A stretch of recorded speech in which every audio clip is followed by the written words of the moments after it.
Моя мама научила меня делать печень так, когда я была совсем маленькой девочкой. Приветствую вас, друзья!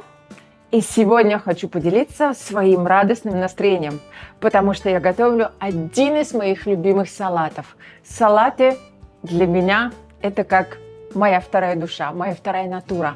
Я салатный человек. Особенно летом, когда хочется чего-то легкого, когда хочется бодрости, ясности, не знаю, какой-то молодости, что ли. У меня мысли сводятся к салату. И сегодня один из моих фаворитов.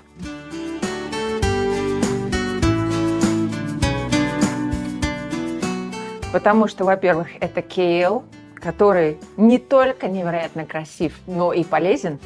Во-вторых, печень. Я обожаю печень. Я вообще люблю все субпродукты, но мне кажется, вот это название субпродукты незаслуженно принижает важность печени. Куриная печень – один из моих фаворитов. А также нам потребуется красный лук, но это по желанию. И, конечно, немного заправки, которую, как всегда, я готовлю на основе уксуса. Соль, перец и, собственно, все. А добавки, которые мы будем добавлять, это могут быть любые. Что мне нравится в салатах, так это огромное поле для творчества. Итак, начнем. А начнем мы с печени. Не знаю, используете вы этот рецепт или нет. Моя мама научила меня делать печень так, когда я была совсем маленькой девочкой и начала готовить. А начала готовить я 6 лет. Печень после того, как я промыла и очистила ее от всех пленок, я замочила в молоке. И теперь, чтобы начать наш салат, я предлагаю начать с печени. Печень я выкладываю, чтобы она обсохла, потому что печень будет иначе очень брызгаться. Также нам нужно будет обжарить лук до карамелизации. Это тоже возьмет время. Поэтому сейчас мы все спланируем.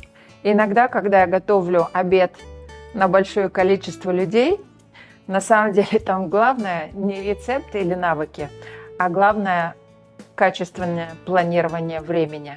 И мое прошлое, может быть, вы знаете или нет, я работала очень много лет в ивент-индустрии.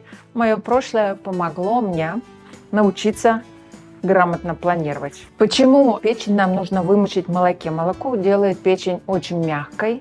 И если кому-то не нравится небольшой аромат печеночный, такое бывает, то молоко убирает это все напрочь. Я прям поставлю на большую температуру. Мне очень нравится, что печень становится практически, перчаточки возьму, практически без какого-то аромата.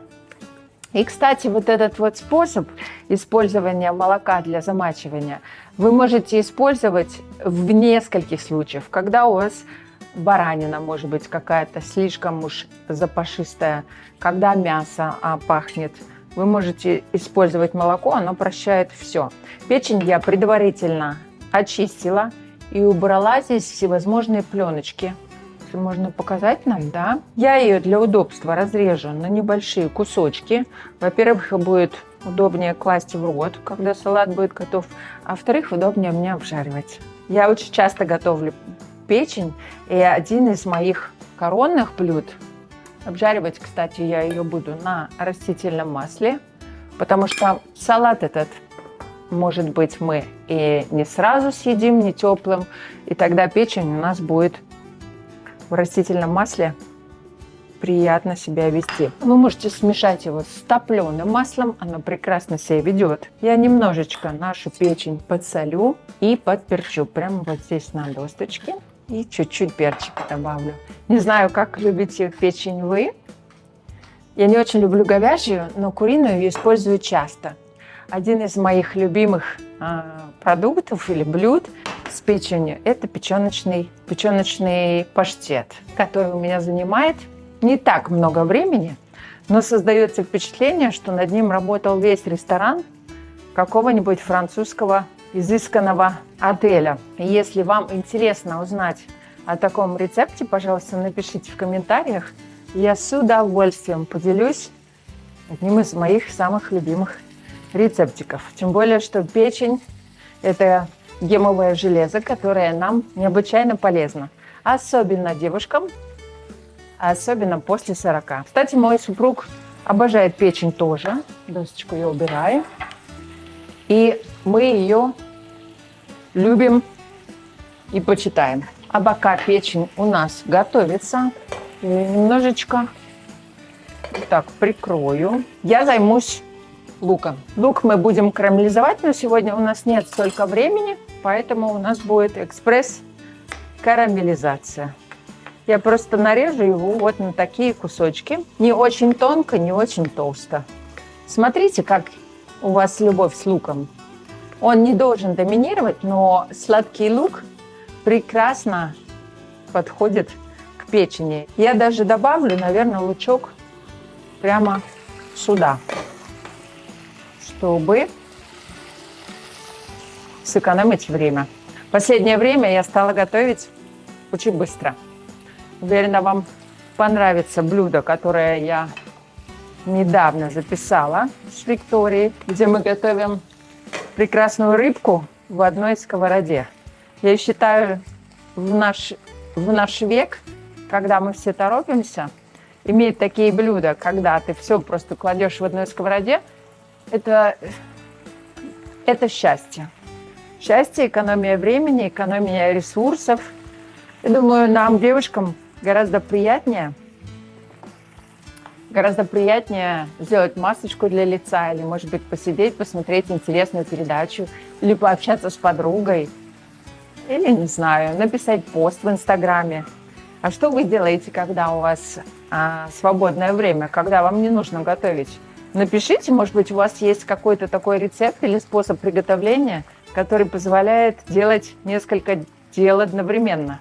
А пока печеночка у нас с лучком обжаривается, я займусь зеленью. Кейл очень полезный, но многие считают его слишком жестким. Я так не думаю.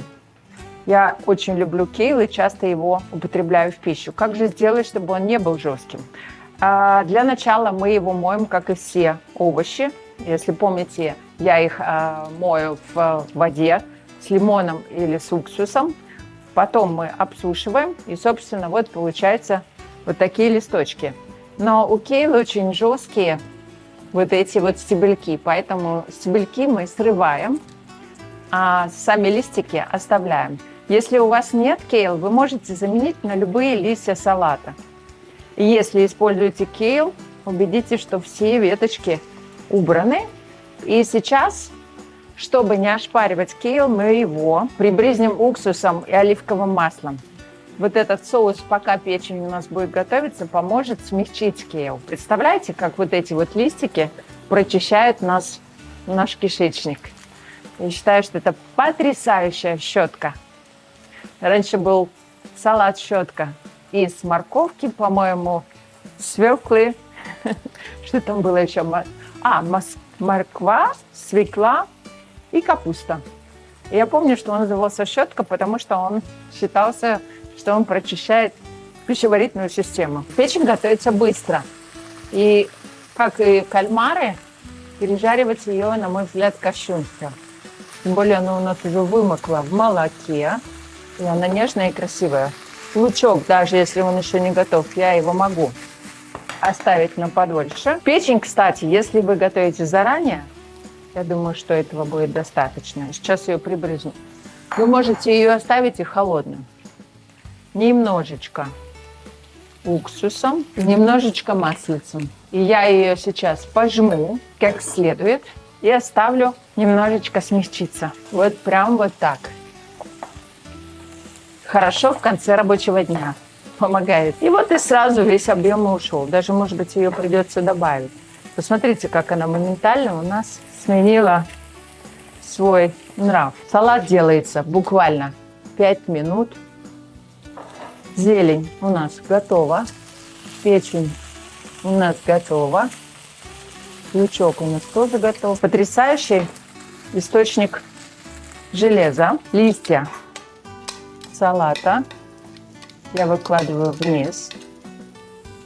Пахнет очень классно. Печень я выкладываю сверху. Если любите более сладкие блюда, вы можете добавить в карамелизованный лук немного сахара или сахарозаменителя, и карамелизация будет более ярче. Сегодня мне хочется простой вкус мягкого домашнего лука, без особых изысков, что-то такое комфортное для души. Сюда я добавлю немножечко паприки копченой. Сюда же у меня пойдет предварительно обжаренный орех. Грецкий орех, вы можете заменить его на фундук. И что-то мне хочется сюда, что-то яркое. Я думаю, я добавлю сюда малину. Малина и печень отлично сочетаются. Я добавлю сюда немножечко маслица. Еще немножко соли. И еще немножечко перчика. Итак, пробуем наш салатик. Я подсыплю немножечко каждого ингредиента. Очень классно. И кейл очень нежный. Малина придает такую кислинку, которая хорошо сочетается со сладким лучком и с печенью. И здесь у нас и орехи, и лучок, и кейл, и печень. Все, что надо девушке для красоты. А с вами была Яра.